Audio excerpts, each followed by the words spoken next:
Good afternoon, all of you, and uh, I welcome you to this SANEM International Development Conference uh, on 2020 on COVID-19 and development challenges. As COVID-19 has brought about an unprecedented crisis in human history in terms of its dimensions and scale, we from SANEM thought that a conference like this will significantly contribute to the public discourse and developing thinking process. I welcome the chair of the session, Professor Ravi S. Srivastava, who is the former professor of economics and chairperson, Center for the Study of Regional Development, Jawaharlal Nehru University, New Delhi, India. Thank you, sir, for being with us in this very important event. 4 papers will be presented. I welcome all the presenters. Thank you so much for your contribution in creating the public knowledge on COVID-19. I also welcome Dr. Sher Verik, who is the head of the Employment Strategies Unit in the Employment, Labor Market, and Youth Branch in the ILO Geneva. Dr. Verik kindly agreed to be the discussant in this session. I welcome all the participants from all over the world. Thank you so much for joining us. You are an important part of this special event, and we sincerely appreciate your attendance. A few housekeeping announcements. The guidelines of the session have been shared with you all. The participants will write their comments, questions in the chat box. As due to the time constraint, we will not be able to allow any participant to speak in the session. The presenters will hear a notification form from Mr. Mahatabuddin, who is a SANEM fellow and who is also the timekeeper of this session. So he will send a notification at 12th minute, and he will say that only 2 minutes are left. And a final notification will come from him that your time is over at 14th minute. With this, I request Professor Ravi Srivastava to kindly take over and conduct the session as the chair of this session. Thank you very much, Dr. Salim Ralan, and it's a pleasure to be here. Pleasure also to be with old friends. I mean, particularly Dr. Sher Verik, whom I'm seeing after a long time. These are very peculiar times when, very peculiar and contradictory times. So times when those who are far can be close over this medium, Zoom and so on and so forth, and people who are close have to be far from us, thanks to social distancing and so on. So real meetings are virtually ruled out with people who are close at hand. This is, of course, for us, those who delve in analysis and policy making, this is a very, very, very grave time. A time which began with a very serious health crisis, a global pandemic. The response to that pandemic in most countries was in terms of lockdown, and stringent lockdowns happened in most countries in South Asia, although perhaps in different sequences and so on. And these lockdowns then resulted in an economic crisis. So the economic crisis was not really a result of a direct result of the exogenous factor, the health crisis, but a result of the response to that health crisis in terms of the lockdown, and then complicated by the continuation of the pandemic across the whole region and across the whole world. Probably for the South Asian region and for many countries across the globe, this has been the most serious economic crisis since the Great Depression. And in some countries, it may even exceed the impacts on that country in the Great Depression. One of the consequences of this crisis has been an extremely severe unemployment crisis.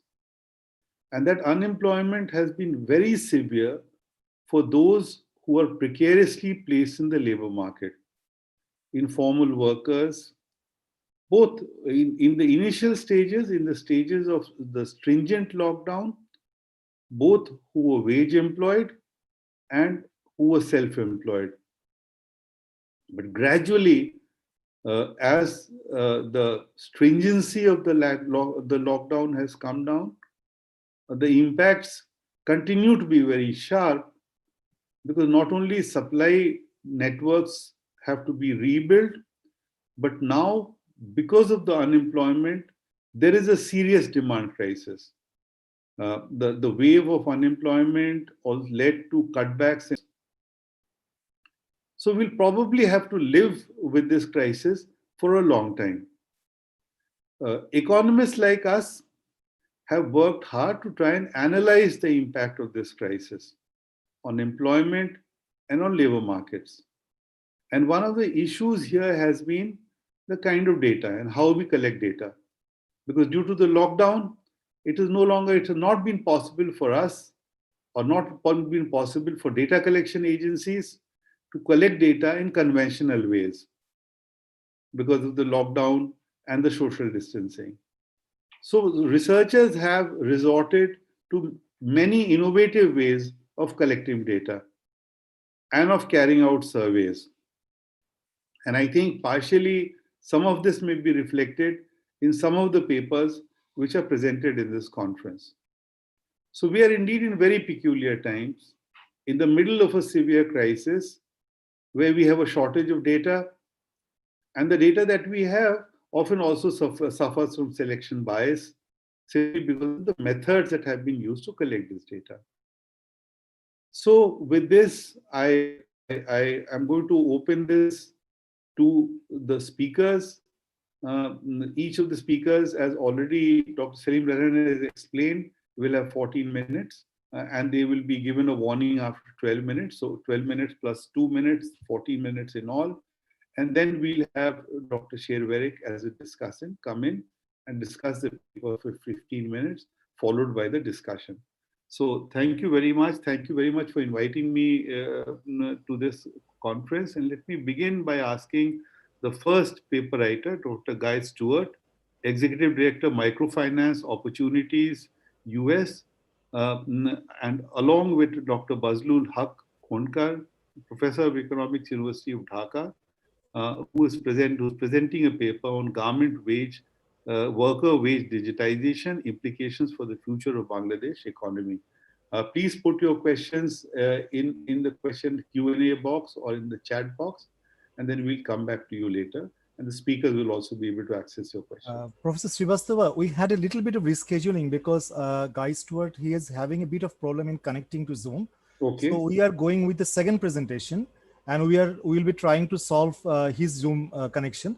So then once he joins, he will make the presentation. So if you allow, can we go ahead with the second one, please? Yes, absolutely. So we'll have Mr. Ronak Jain, PhD candidate in economics, who, along with his other co-authors, will be presenting a paper on the labor market and poverty impacts of COVID-19 in South Africa. Sure. Good morning, good evening, or good afternoon, depending on where you're based. I'm Ronak, and I'm going to be presenting my joint work with. Let me just share my screen. Sorry about that. Are my slides visible? Yes, it is. If it could be, yes, I think it should be. Wonderful, brilliant. So greetings, everyone. I'm going to be presenting my joint work with Joshua Budlender, Rocco Zazamia, and Isan Basir on the labor market and poverty impacts of COVID-19 in South Africa. Now, given the time constraints, I'm going to stick to just presenting mainline headline results, but happy, of course, to go into more detail as we move on to the Q&A session. So in terms of the structure of the course of the presentation, I'll focus first on our labor market impacts, then talk a bit about social protection coverage in South Africa, and then move on to discussing the poverty impacts that we see due to job loss. A note about the data. So we have the first longitudinally linked data on the economic effects of COVID-19. For South Africa, the data set is called NITS-CRAN, and it constitutes a 30% stratified subsample of adults from the last wave of a nationally representative longitudinal household survey called NIDS. Now, our sample looks very similar to NIDS 5, and I'm not showing you the summary statistics here, but except that it purposefully oversamples middle-aged workers, middle-aged adults, and those living in the urban areas by design. This data was collected over the phone in light of the constraints of meeting in person due to lockdowns, and respondents were mainly asked retrospective questions about their circumstances in February and in April. Now, in terms of the context, South Africa had its first confirmed COVID-19 case on March 5th and went into an intensive lockdown on March 26th. So the impacts that I'm going to be talking about today should be interpreted as effects after 1 month of intensive lockdown over the period Feb to April. And before moving on to discussing our employment effects, let me first make a stop and walk you through the employment categorization that we use. And why we use this instead of the standard ILO labor force categorization is because we believe COVID-19 is likely to have not only employment transitions across the standard employment categories, namely employment to unemployment, but we also kind of see tangible effects or expect to see tangible effects within employment category. In particular, if you were employed, did you move away from being actively employed into paid leave or being temporarily laid off? So with that, let me walk you through the 4 categories we use in the paper. First is active employment. We understand this as characterizing workers, those who have positive work days. Second is paid leave. We understand that to be active workers who report an active employment relationship and some labor income, but report working 0 days. Third category is temporary layoffs. We understand that to be workers with an active employment relationship or those who report that they have a job to return to, but report 0 working days or earnings. And finally, our 4th category is non-employment, which is the standard category of unemployment, i.e. not engaging in any economic activity or pay of profit, whether or not willing to accept work or not. And a word about that is we would have ideally liked to distinguish between the non-economically employed and the unemployed over this period, but due to data constraints, in particular, those individuals in February weren't asked whether they were actively searching for employment, and hence we're unable to distinguish strictly unemployed in the standard sense and those non-economically active and club them together. So with that categorization, let me move on to discuss our employment effects. Now this chart shows the left set of bars and the middle set of bars show the level of the different 4 categories in February on the left and in the middle over April. So I'm going to focus on discussing the rightmost set of bars, which can encapsulate both ends and represent changes in percentage points of these categories. Now, a word is that these represent net employment status change, and we prefer to use this specification rather than looking at individuals, is because we expect not only that COVID-19 is going to be a labor reallocation shock, leading to both job creation and destruction, but also because South African labor market is characterized by huge levels of churn, even without the shock in usual times. Okay, so with that, as you can see on the rightmost set of bars, we see a 21% net decline, a net percentage point decline in active employment between February and April. And most of that, almost half of that, constitutes the shift into non-employment. So it's almost half of these employment relationships were severe, so to speak. And we see out of that, a kind of tiny proportion we see shift into paid leave, and another small proportion shift into temporary layoffs. But the bulk of it was, half of it was shift into non-employment. Okay. With that, let me go on to discussing how The impacts have been borne by different categories or characteristics of workers. Now here, what I'm doing first is the height of each of the bar represents the percentage loss in active employment as a percentage of February employment. So as I said, comparing to the slide before, as I said, we see 40% net active employment loss. So that's the height of this bar. And then what we do is decompose this into movements into the three other categories. So as we see before, half of that for overall, as we saw before, half of the net active employment loss over this period was categorized by shift into non-employment. So with that, let me walk you through the disparities we see in the incidence of active employment loss. So first, as we've seen in developed countries, women, manual workers, and also poorer workers have disproportionately bear the brunt of this shock in terms of employment losses.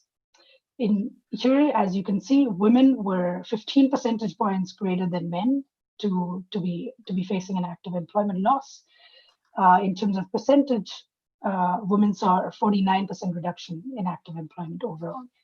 And over half of this was movement into non-employment. These results are statistically significant at the 95% confidence intervals.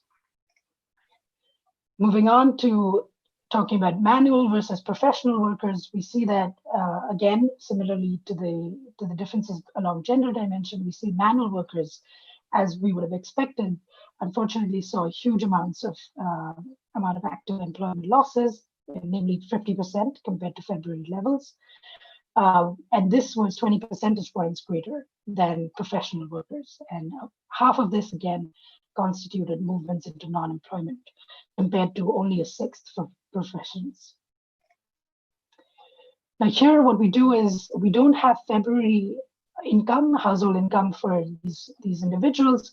So what we do instead is look back to their household income in 2017, which was the last wave. And we group workers in 4 quartiles of household income distribution in 2017 household income distribution. And we analyze what was the incidence of active employment loss.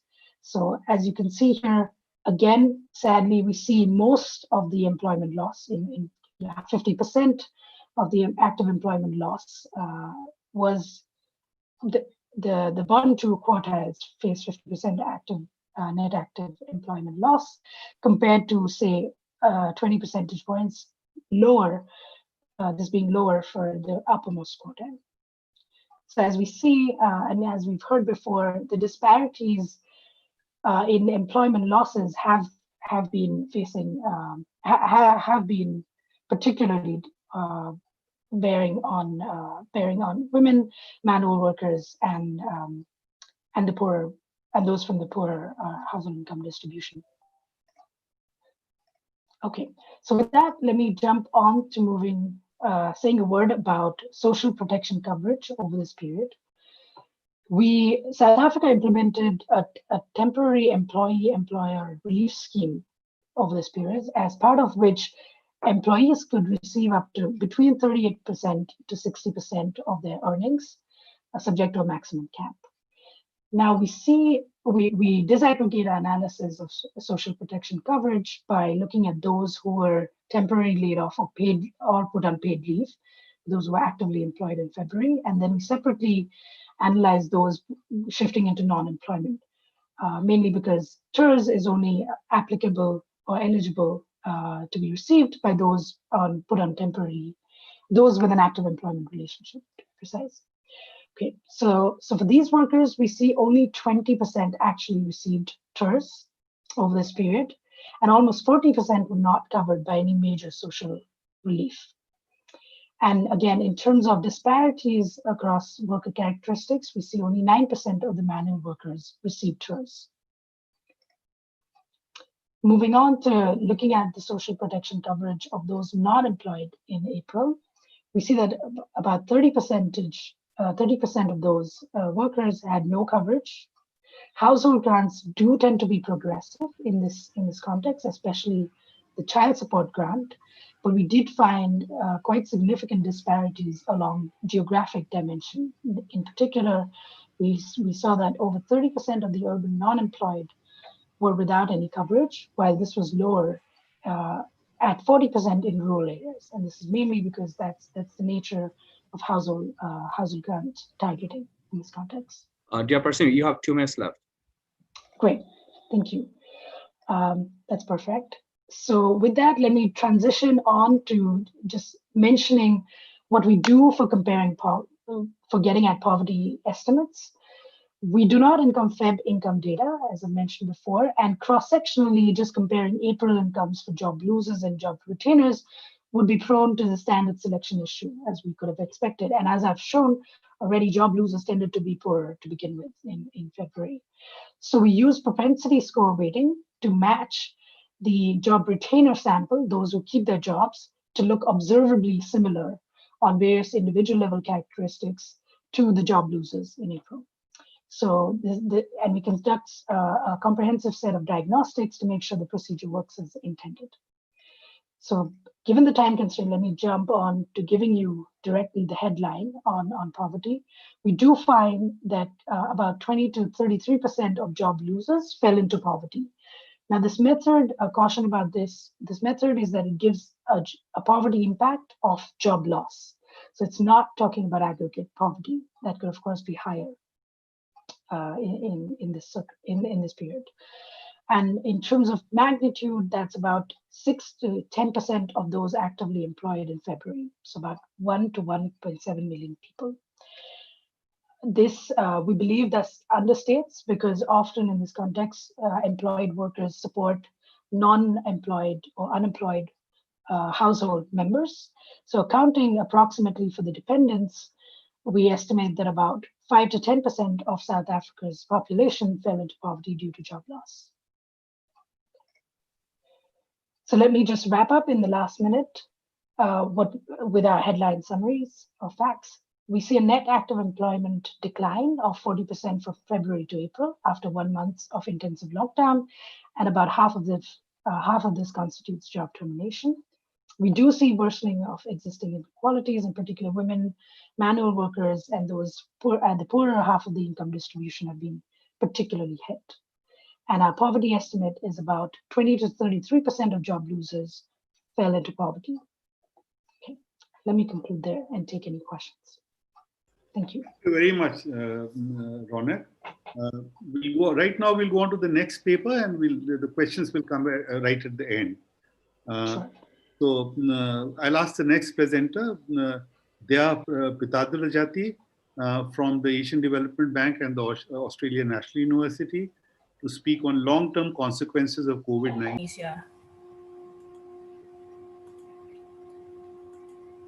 So I'll start with a bit of background on Indonesia's labor market, both on the condition before COVID-19 and as well as during the impact of COVID-19. So leading into COVID-19, agriculture and informal sector take up more than 60% of all jobs, yet formal wage jobs have been growing much faster. To enlarge the size of these slides? Are we in the slide showing slide modes? Is it the largest that we can do? Wait, sorry. Go ahead. Is it, yes, this is the slide. Yeah, because it's showing horizontal, I guess, because the dimension. Is it okay? Go ahead. Let me not disturb you. Go ahead. Is it okay? Yeah, go ahead. Oh, okay. All right. And so, yeah, leading into COVID-19, the nature of jobs in Indonesia also has changed, mainly in urban areas with the growing of gig economy, particularly the rise of ride-hailing apps. And then wages are still very low, making labor-intensive activities and investments profitable. However, Indonesia's labor market is characterized with tight labor regulation in terms of the high cost and complexity of dismissing an employee, as well as a high level of minimum wage. And then as an impact of COVID-19, and then in July 2020, unemployment has increased by 3.7 million. And then also it's estimated to hit its highest in more than a decade, rising up to 9.2%. This is estimated by the National Development Planning Ministry. And nearly there will be like around 12.7 million people will be unemployed in 2021. And then 2 out of 3 enterprises suspended their business operations due to lockdown mainly, especially the small enterprises. And then the effects were felt evenly across all 5 expenditure quantiles and among less and middle educated, though it's not affected those with tertiary education. This is estimated by the World Bank. And then there has been a huge decline in transport and hospitality industries, mainly in the hotels and restaurants. So when we're looking at the detrimental employment effects, it emerged as vulnerable businesses with limited liquid assets adjust their staffing, can be temporarily or even permanently. And then furthermore, in the midst of COVID-19 pandemic, those working in the informal sector indeed heavily affected as lockdowns severely downscale economic activities. So these adverse effects of COVID-19 on the labor market, do not only affect workers in the short and medium term, but also bring lasting consequences in the longer run. And this lengthy and difficult integration back to employment may leave scars as workers miss out on the potential job-specific training and suffer from the depreciation of general work skills. And this reduction of human capital results in lower productivity, and then later it will lead to higher unemployment and also lower subsequent earning, which then might continue to the rest of workers' lifetime. And then in the case of developing countries, this scaring effect could emerge from being in self-employment, particularly when its impact on human capital are comparable to that of being in unemployment. So we know that vulnerable and informal type of employment dominates labor market experience in many developing countries, including Indonesia. We know that informal workers, yet it's classified as employment, is not associated with having pensions, health benefits, and formal training. And the strict distinction between unemployment and this certain type of employment, such as informal or self-employment, might be misleading. So in developing countries, self-employment is also likely being chosen not because of its career effects, but rather because it's the only available income generating options. I think I'll skip these background theories and then I'll jump right to the aim of this research, so lessons from past economic crisis. So using the experience of the Asian financial crisis in 1997, 1998, this paper tried to reveal the long-term consequences data on employment during the lockdown period and then to now. And also the effect of employment are still unfolding as we're all still struggling against COVID-19. This paper used the Rich Longitudinal Household Survey from the Indonesian Family Life Survey, or IFLS, from wave 1 to 5. This is from the 1993 to 2014. It is a large-scale population-based longitudinal survey. It was conducted in the 13 provinces of the 26 provinces, and it's representative of about 83% of the population. And then the attrition rate is also very low. The recontact rate is around 93.8%. And so the sample selected for this study is individuals aged 15 or above and not currently at school during the survey. And the sample choice is in accordance with the minimum wage age convention set by ILO. And regarding the empirical method, so this paper utilized the occurrence of natural external events. In this case, the 1997-1998 Asian financial crisis to generate random assignment of individuals into control and treatment groups. And then the panel data series for the analysis using natural experiment is constructed by taking the wave 1, which is in 1993 as baseline or T0, and then the wave 5, which is collected in 2014 as the after treatment. And the treatment is the incidence of involuntarily unemployment and self-employment during the financial crisis. And then individuals in the sample are grouped in 3 different cohorts. So those born in 1959 to 1968 will be categorized in the middle cohort, and those in 1969 to 1978 categorized in young cohort.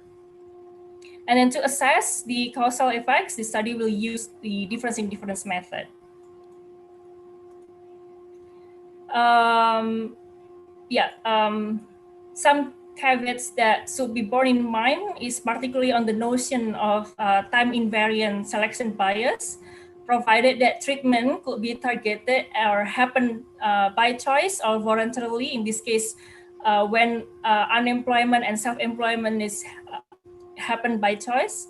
In this case, difference in difference method is likely to be biased upward due to self-selection from paid into unemployment or self-employment that correlates negatively with unobserved ability or productivity. And then this is the results of the difference in difference. So this is scaring effects of previous unemployment. We see here that the scaring effects due to previous unemployment is more apparent among workers in the middle cohort. So they're at the age of 29 or 38 when they're hit by the crisis. So like right after the crisis in 1999, and then in 2014 they will be age 46 to 55. So this scaring effect will occur since companies are more likely to flatten out hierarchy by cutting out layers of middle management. So there's be a disproportionate number of experienced worker that will be displaced. And then these mid-level workers also may experience difficulties to reintegrate back to the labor market because their accumulated job-specific skills are not easily transferred to new jobs, and their general transferable skills may have been outdated.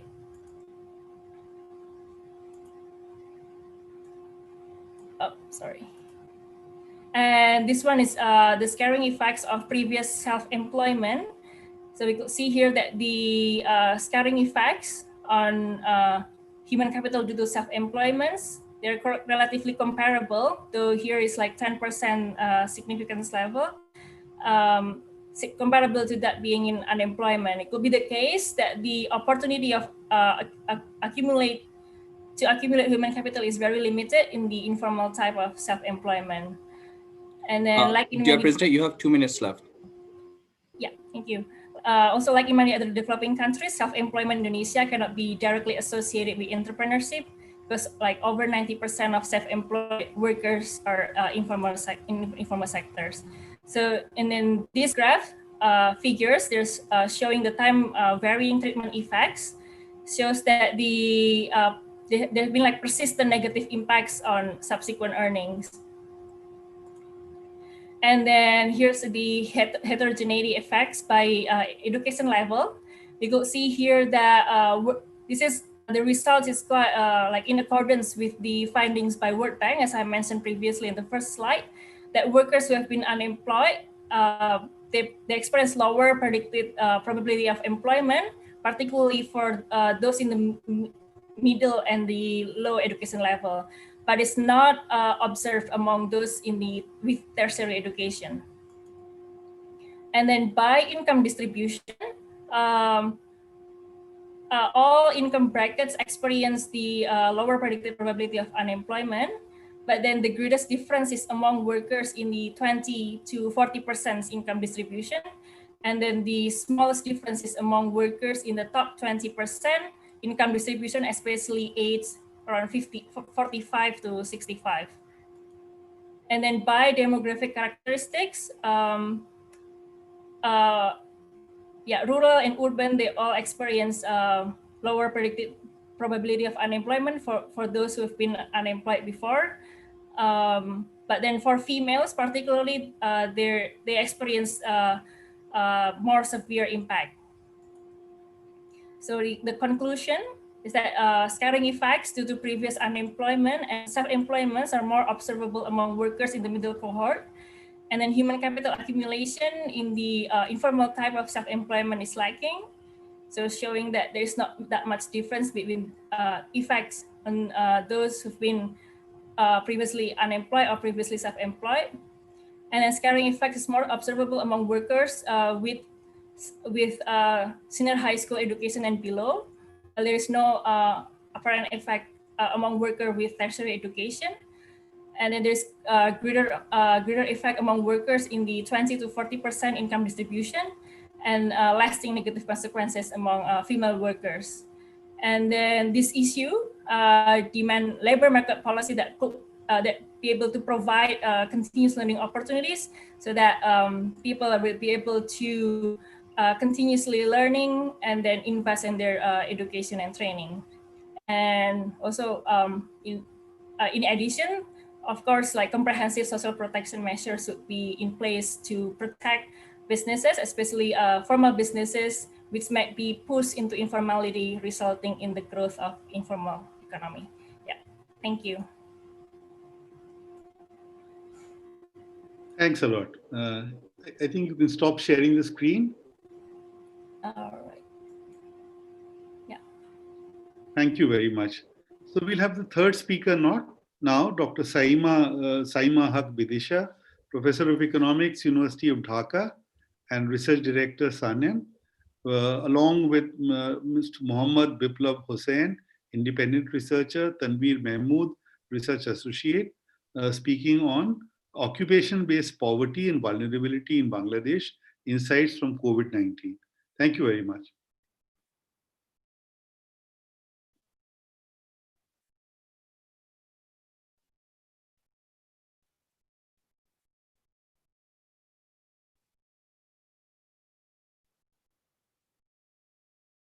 You can go into the slideshow mode, please.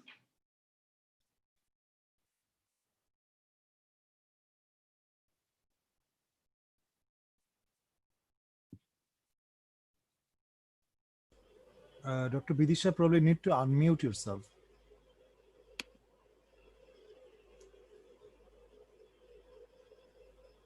Sorry about that. My paper is about poverty and vulnerability analysis due to COVID in Bangladesh, and we are trying to focus on mainly occupation. Now, we all know that there has been, due to COVID, there has been low pace of economic activities in one hand and demand crisis both at the local and the global level.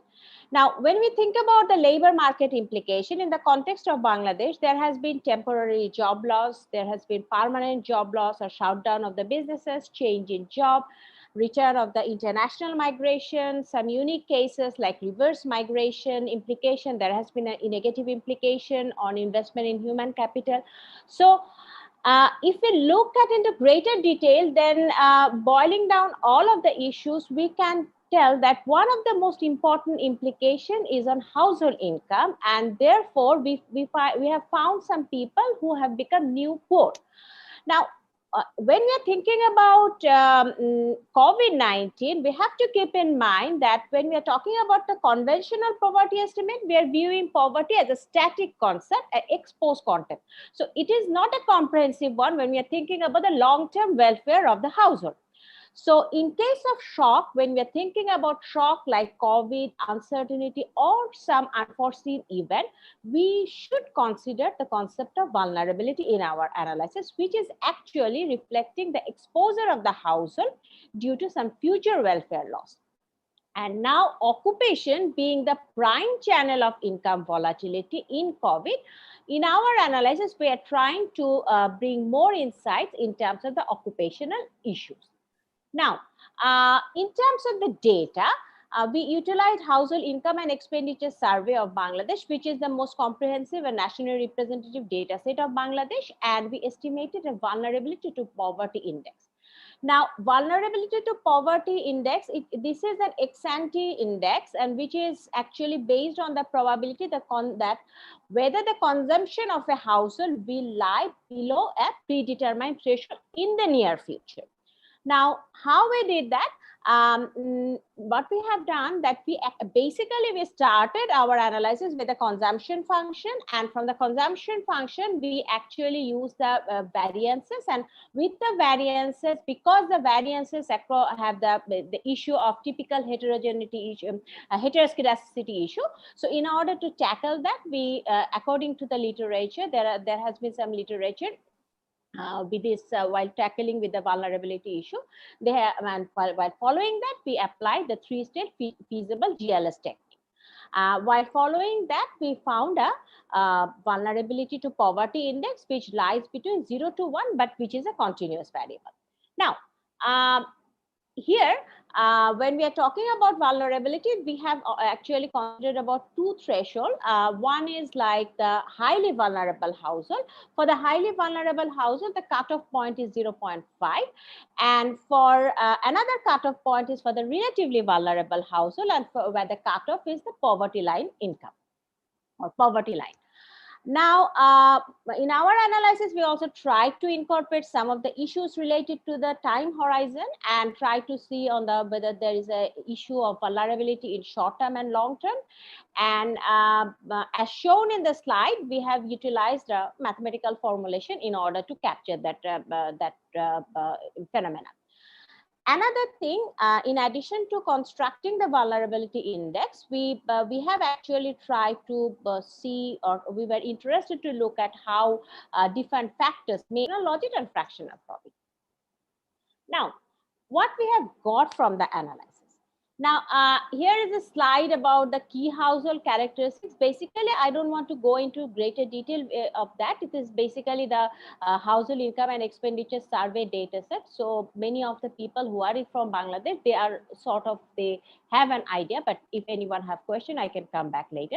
Now, what are the findings? In terms of the finding, the overall finding shows that vulnerable, there has been, in the context of Bangladesh, the total poverty is around 24%. Now, there is like another 15% household who are non-poor, but due to serious shock, and the shock which is